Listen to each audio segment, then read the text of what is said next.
안녕하세요. 오늘은 지난 영상에 이어서 충격량입니다. 지난 영상에서는 물체의 움직임이 변했을 때 생기는 운동량에 대해서 살펴보았습니다. 자, 이번 영상에서는요, 충격량에 대해서 살펴보도록 하겠습니다.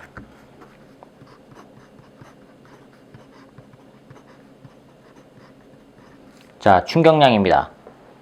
말 그대로 물체에 충격이 가해졌을 때 작용하는 물리량을 말하는 겁니다. 자, 그럼 물체가 충돌할 때 물체에 작용하는 힘과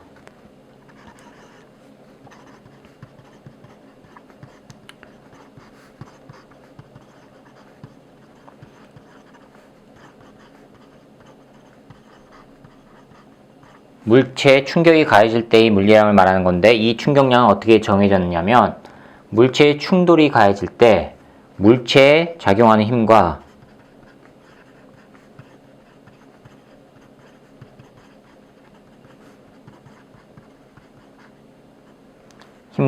힘이 작용한 시간의 곱으로 나타냅니다.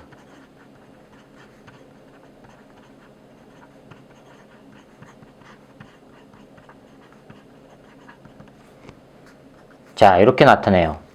예를 들어서요, 제가 이 물체를 쳐요. 치는데 살짝 칠 때, 짧은 순간 이렇게 칠 때랑 긴 순간에 걸쳐서 칠 때랑 힘이 작용한 시간과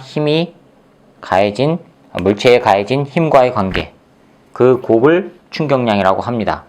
자, 그래서 물체에 작용하는 힘이요, 그거를 F라고 하고요, 작용한 시간을 델타 T라고 해볼게요. 이걸 곱한 거, 즉 F에다가 델타 T 곱한 거, 이거를 충격량이라고 해요.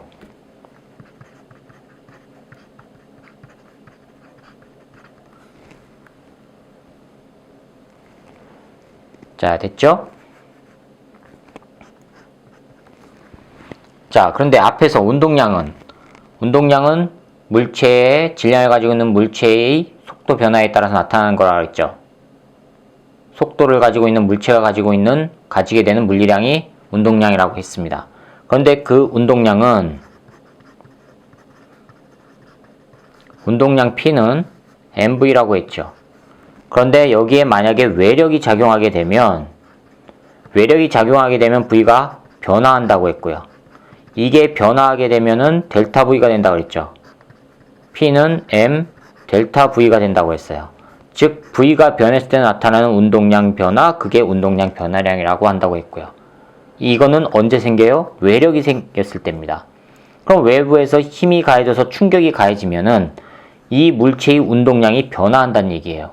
즉 충격량이 바로 뭐란 얘기예요? 물체의 운동량을 변화시켜주는 원인이 된다는 얘기예요. 그렇죠? 자, 그러면 이 충격량이 물체의 운동을 변화시켜주는 운동량 변화량과 같다는 얘기예요. 운동량 변화량으로 나타난다는 얘기입니다. 그럼 이 둘의 관계는 어떤 관계가 되느냐? 충격량은 분명히 운동량을 변화시켜요. 그럼 이거 어떤 관계가 있느냐? 이미 여러분들이 뉴턴 제2법칙 가지고 이걸 할 수가 있습니다. 뉴턴 제2법칙 F는 ma였죠. a는요, 델타 t분의 델타 v였고요. 양변을 델타 t로 곱해보세요. 그러면 F 곱하기 델타 t는 m 델타 v 나와요. 이게 뭐예요? 충격량. 이거는요, 운동량 변화량. 뭘 할 수가 있어요? 충격량은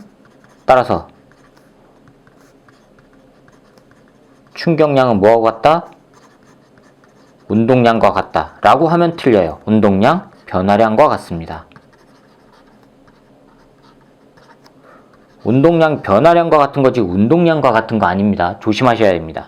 만약에 충격량이 운동량과 같다라고 하면은 어떻게 되냐면 충격량 I가 P와 같다는 얘기예요. MV와 같다는 얘기예요. 이때 MV에서 V는 변화하는 값이 아니죠. 일정한 값일 때 MV란 말이에요. 근데 힘이 가해지면은 물체의 빠르게 변한다고 했지 않습니까? V가 변하니까 그냥 일정한 운동량이라고 하면 틀리다는 얘기예요. 이거는 이퀄 관계가 성립 안 돼요. 틀린 겁니다, 이거는. 그래서 충격량은 힘이 가해지면 운동량을 변화시켜주는 운동량 변화량과 같은 겁니다. 됐죠? 자, 뉴턴 운동 제2 법칙 가지고 이게 증명이 돼요. 즉 I는 충격량은 델타 P와 같습니다. 운동량과 충격량과의 관계가 이렇게 성립이 돼요. 자, 그런데 이제 봅시다. 힘이 가해져요. 만약에 어떤 물질에 힘이 가해지는데 일정한 힘이 가해져요. 여기가 시간이고요. 여기가 힘이에요. 힘. 자, 일정한 힘이 쭉 가해져. F. 일정한 힘이 쭉 가해지면 운동량이 변해요, 안 변해요? 힘이 가해졌으니까 운동량 변하죠. 여러분들이 많이 틀리는 겁니다. 힘이 일정하다고 해서 운동량 변화량이 0이냐? 아니에요. 힘이 작용하지 않을 때만 변화량이 0이에요. 등속이란 말이에요. 힘이 작용하지 않을 때만 V가 0이고 힘이 작용하면 무조건 힘이 작용하기만 하면 V값이 변해요. 그렇죠? 따라서 힘이 일정하게 작용하건 일정하지 않은 힘이 작용하건 간에 상관없이 무조건 힘이 작용하면 운동량이 변해요. 따라서 이게 뭐예요? 이만큼의 면적이 F 곱하기 T 하면 뭡니까? F 곱하기 T 하면 충격량이죠. 이게 지금 충격량이에요. 이 면적이. 즉, 이 면적이 바로 충격량이란 얘기예요.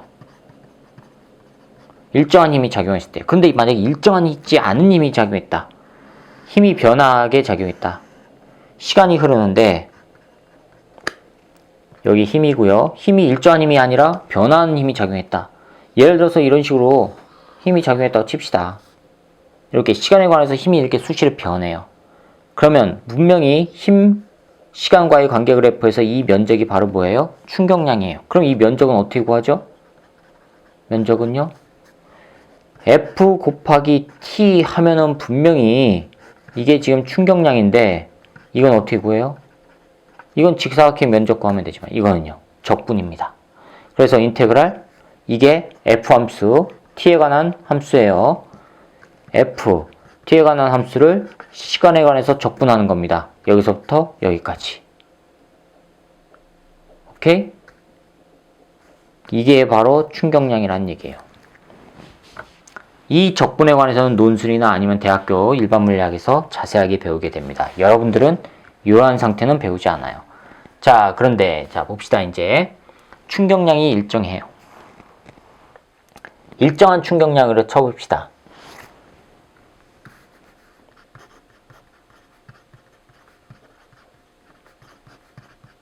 충격량이 일정하다는 건 두 가지 경우예요.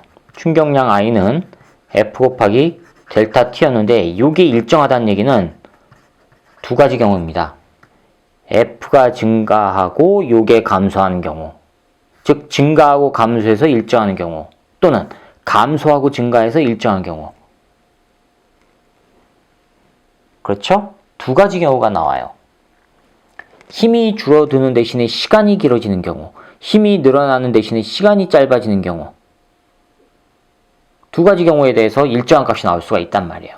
그 얘기를 그래프로 그리면 어떻게 되냐면 시간, 힘에서 자 일반적으로 이렇게 된 거와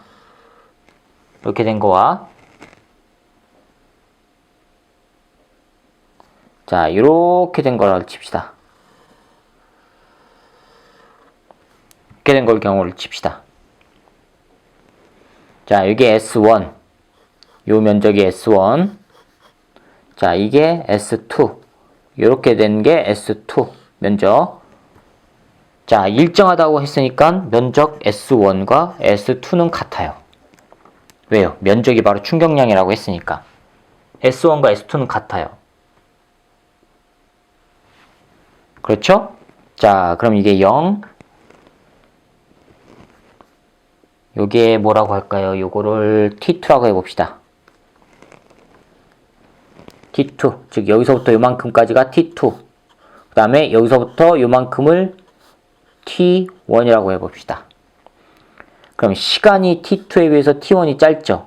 면적이 같아지기 위해서는 T1이 짧은 대신에 그러면 힘이 커져야 되죠. 이렇게 시간이 길어지면요 면적이 같아지기 위해서는 힘이 요거보다는 작아져야 돼요. 줄어야 된단 말이에요. 이렇게.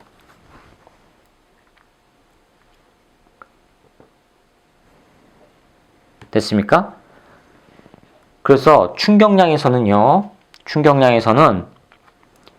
일정할 경우에 힘과 시간과의 관계가 서로 반대로 나타나야지만 일정한 값이 형성이 된다는 거. 힘이 증가하면 시간은 줄어들고 힘이 감소하면 시간은 늘어나야지만 일정한 충격량이 나온다는 겁니다.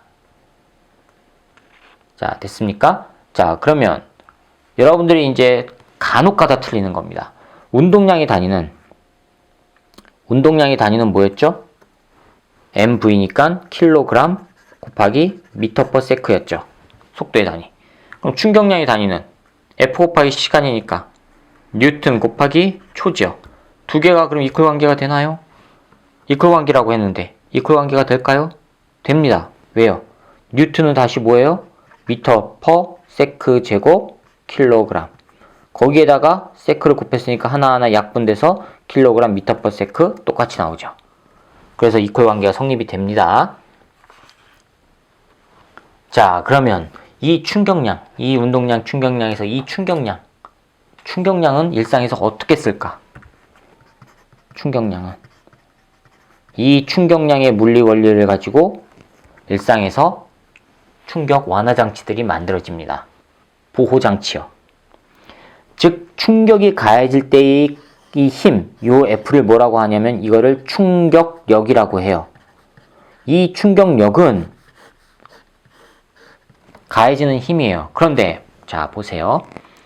내가 여기에다가 딱딱한 물체에다가 힘을 가할 때랑 푹신한 물체에다가 똑같은 힘을 가할 때랑 제 손은 딱딱한 물체에다 힘을 가할 때가 더 아프죠. 그렇죠. 왜요? 나에게 돌아오는 힘 때문에 그래요. 보세요. 딱딱한 벽이에요. 이 벽에다가 힘을 가해요. 힘을 가하면 이 벽은요. 물체가 힘을 가하면 이렇게 꽝하니 힘을 가하면 이 벽은 작용 반작용에 의해서 이렇게 다시 또 반작용의 힘을 이 물체에다 똑같이 가해요. 똑같이 가하니까 물체가 튀어나온단 말이에요. 그런데 만약에 푹신한 곳에다가 힘을 가하면 자, 물체가 와서 딱 부딪히면 얘는 어떻게 돼요? 푹신한 물체는 이 힘에 의해서 이렇게 힘을 받아서 쭈그러든단 말이에요. 들어간단 말이에요. 이렇게. 즉 가해준 힘이 물체의 모양 변화하는 데 쓰여요. 쓰이고 나서 일부의 힘이 이 물체에게 반작용으로 전해지는 겁니다. 그럼 내가 만약에 100만큼의 힘을 줬는데 돌아오는 힘은 80만큼은 물체가 변화하는 데 쓰이고 돌아오는 힘이 20만큼 돌아왔다 치면은 내 손은 덜 아프게 되죠. 그렇죠? 이거 딱딱한 물체 같은 경우에는 100만큼의 힘을 가해주면은 이 벽도 똑같이 100만큼의 힘을 되돌려준단 말이에요. 되돌려주니까는 내가 딱딱한 벽을 치면은 내 손이 아픈 겁니다. 세게 치면 칠수록 내 손은 더 아파지는 거예요. 그런데 푹신한 물체는요, 내가 세게 힘을 가하면 그 힘의 대부분은 물체의 모양을 변화하는 데 다 쓰이고 되돌아오는 힘은 적어지기 때문에 내 손은 상대적으로 아프지 않은 거예요. 그래서 스폰지를 때리면은 아프지가 않지요. 왜요? 가해준 힘이 스폰지 모양 변화에 쓰이니까. 그 얘기는 모양 변화가 일어난다는 얘기는요. 이렇게 모양이 변화하는 동안에 접촉 시간이 길어진다는 얘기예요. 물체가 서로 접촉하는 시간이 길어진다는 얘기예요. 시간이 길어져서 그 길어진 시간만큼 물체가 계속 변화한다는 얘기예요. 그 시간만큼 계속 힘이 소비가 되고 나머지 남아도는 걸 가지고 이제 조금 되돌려준다는 얘기예요. 얘는요. 물체가 변화하지 않으니까 변화하는 시간 자체가 거의 0이죠. 물체를 변화시켜주는 시간이 거의 0. 시간이 거의 0이니까 F가 그대로 반작용으로 되돌아 나오는 거예요. 시간이 늘어나니까 되돌아 나오는 반작용이 줄어드는 거고요. 그분이 가세요? 이걸 응용한 대표적인 게 바로 뭐예요? 에어백이요. 자동차 에어백 있죠? 에어백 빵 터지죠? 빵 터지면 어떻게 됩니까? 운전자와 에어백과의 접촉 시간이 길어져요. 자, 제 손이 에어백이라 칩시다. 운전자가 와서 이렇게 있다가 쾅 사고가 나면 에어백이 팡 터져 나오죠. 팡 터져 나오면서 얼굴을 이렇게 부딪히는데 얼굴이 가해지니까 에어백은 이렇게 수축이 돼서 들어가요. 수축이 돼서 들어가면서 모양 변화하는 데 쓰이죠. 즉 얼굴이 에어백에다 가해준 힘이 팽창에서 나온 에어백이 수축해 들어가는 모양 변화에 이렇게 쓰여요. 모양 변화에 쓰이고 나서 에어백이 되돌려주는 힘은 작아지게 되니까 사람은 상대적으로 적은 충격을 돌려받게 되는 거예요. 구분이 가세요? 자, 이럴 때 쓰는 겁니다. 또 야구 선수들이 포수가 볼을 잡을 때 어떻게 합니까? 자, 미트를 가지고 볼을 잡을 때 공이 날라와요. 공이 날라와서 그냥 가만히 미트를 가지고 그대로 멈춰 있으면 공이 날라와서 꽝 쳤을 때 손이 굉장히 아파요. 그래서 어떻게 해요? 잡을 때 손을 살짝 오므리면 뒤로 빼주는 겁니다. 그럼 접촉 시간이 길어지죠. 즉 공이 가해준 힘이 미트의 모양 변화하는 데 쓰이게끔 되는 겁니다. 그러면서 미트가 충격을 흡수해버리는 거예요. 그래서 뒤로 빠지면서 공을 잡으면 가해준 힘이 적어지는 겁니다. 자, 됐습니까? 자, 이게 운동량, 충격량입니다. 자, 다음 시간에는요, 에너지와 열에 관해서 살펴보도록 하겠습니다. 수고하셨습니다.